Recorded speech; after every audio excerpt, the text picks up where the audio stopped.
വളരെ ഈസി ആയിട്ട് traditional സ്നാക്കായ crispy pakkavada ഉണ്ടാക്കാം.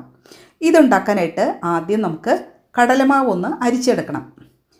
കടലമാവ് എടുത്ത സെയിം അളവിൽ അപ്പത്തിനും ഇടിയപ്പത്തിനൊക്കെ ഉപയോഗിക്കുന്ന നൈസായിട്ടുള്ള വറുത്തരിപ്പൊടി, ഇനി പാകത്തിനുള്ള ഉപ്പ്, മഞ്ഞൾപ്പൊടി, എരിവിനനുസരിച്ച് മുളക് പൊടി, പെരുംജീരകത്തിൻ്റെ പൊടി ചേർത്ത് മിക്സ് ചെയ്ത് വയ്ക്കുക. മിക്സിയുടെ ചെറിയ ബൗളിലേക്ക് വെളുത്തുള്ളി, കറിവേപ്പില, കായം പൊടിച്ചത്, കുരുമുളക് പൊടി, വെള്ളം ചേർത്ത് അരച്ചെടുക്കുക. ഈ അരച്ചെടുത്ത മിക്സ് കടലമാവ് അരിപ്പൊടിയുടെ മിക്സിൽ ചേർത്ത് ബാക്കി വെള്ളവും 1 ടീസ്പൂൺ വെളിച്ചെണ്ണയും കൂടെ ചേർത്ത് സ്മൂത്ത് ഡോ ആയിട്ട് കുഴച്ചെടുക്കുക. പക്കവട ഉണ്ടാക്കാനുള്ള ചില്ല് ഇടിയപ്പത്തിൻ്റെ മോൾഡിലേക്കിട്ട് ചൂടായിട്ടുള്ള വെളിച്ചെണ്ണയിൽ മീഡിയം ഫ്ലെയിമിൽ വെച്ച് വറുത്ത് കോരിയെടുക്കുക. ഒരു ട്രിപ്പ് പക്കവട വറുത്ത് കോരിയെടുക്കാനായിട്ട് 4 മുതൽ 5 മിനിറ്റ് വരെ സമയം വേണ്ടി വരും. വറുത്ത് കോരിയ പക്കവട ഒരു ടിഷ്യൂ പേപ്പറിലേക്ക് ഇട്ട് കൊടുക്കാം, എക്സ്ട്രാ ഓയിലൊക്കെ പോകാനായിട്ട്. ഏറ്റവും ലാസ്റ്റായിട്ട് കുറച്ച് കറിവേപ്പിലയും കൂടെ വറുത്ത് കോരിയെടുത്താൽ നമ്മുടെ ടേസ്റ്റി പക്കവട റെഡിയായി.